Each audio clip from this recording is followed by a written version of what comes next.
Hey everybody, it's Matt. It's February 6th, 2026. Back again for the 39th dose of Besremi. Today we'll be doing the left thigh at 100 micrograms. And so around dose, probably the 34th dose, I had been doing bi-weekly, so every 2 weeks. And then starting around the 34th to today, the 39th, I've been doing it once a month and reporting back to you. It's been a bit since my last video. It's just been about a month. But yeah, just continuing to feel pretty good, staying hydrated, staying active physically. It's been very cold here in Buffalo, as it's been cold everywhere in the United States pretty much, but it's been a brutal winter. But I've been outside doing some shoveling, some snow blowing, exercising, and feeling really good. I actually started a new exercise program with the Arnold Schwarzenegger app. I talked about that a few months back and went back to going back to basics. So I just started this past week and actually felt a little easy compared to what I'd been doing. And I'm not saying that for any other reason, just been doing the same routine for so long. I'm like, it's time to go back to basics, switch it up. So I'm doing a little less reps or focus on, maybe just one exercise, but it's good. It's very scientific, and I feel like I'm already feeling good about it. So I'm going to it's a 12-week program. I'll keep you posted on that, but just kind of working through that. One thing I can say, maybe this will be helpful. I don't remember how many months ago, when I jab the legs, I was too low the one time and definitely caught some muscle area. So I'm always a little nervous. So last time I went a little high. I usually sit down when I do the injection, and then I just basically got nothing but it felt like bone. So that's not cool. I did look it up quickly, just on Copilot, just hey, I think I missed the subcutaneous level and went into the muscle or whatever. I said, as long as you don't have a reaction, you're fine. But so today on the left, I'm going to really try to find that extra little love. And then, so that's really it on that front. Things are going well. I won't have blood work. Last blood work was December 30th, so I'm doing it every 3 months. And I know scheduling and stuff like that, it was not going to land in March. It was going to happen in April. I think so, like April 10th maybe or something. That'll be my next time for any blood results I can share with you guys. Last video, I talked a little bit about forgiveness, and I'm trying to tie that into PV.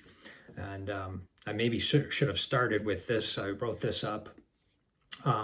So please bear with me. It seems like the forgiveness idea was well received because, I could talk about, physical routines and the Mediterranean diet and drinking lots of water, cutting out sugar. We have to get our bodies poised for, whatever treatment we're on, medicine. We want to create the best environment so our body can fight and start to hopefully get rid of this JAK2 mutation kind of thing. At least that's the way I think about it. But so how do I take care of myself, spiritually and mentally?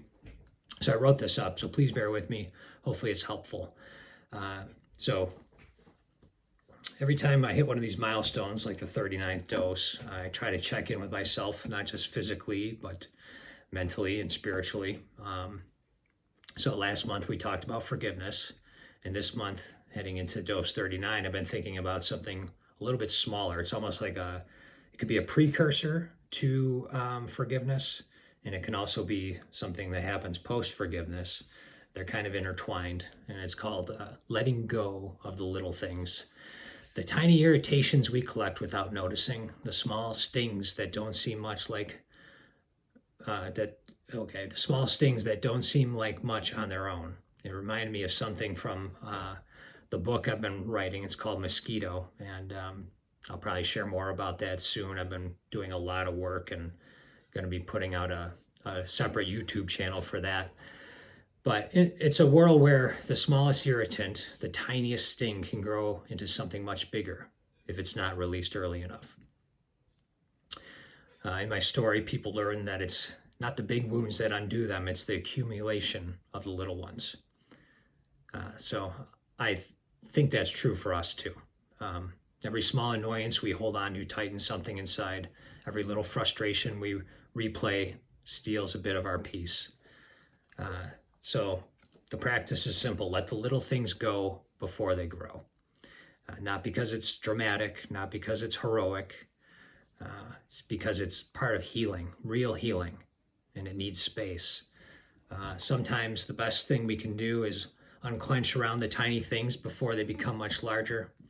And if you're on your own journey, maybe this could be your practice. Just try to let go of the little things, the little annoyances, the car that cut you off, the little snarky remark from a loved one or someone you don't even know. Whatever the case may be, we know we all find these things that can build up and build up. Just if we let it go. I guess that's part of that forgiveness part. It's just like,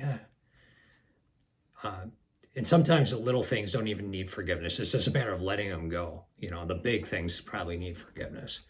But so kind of rambled through that. Didn't come out as good as I wanted it to.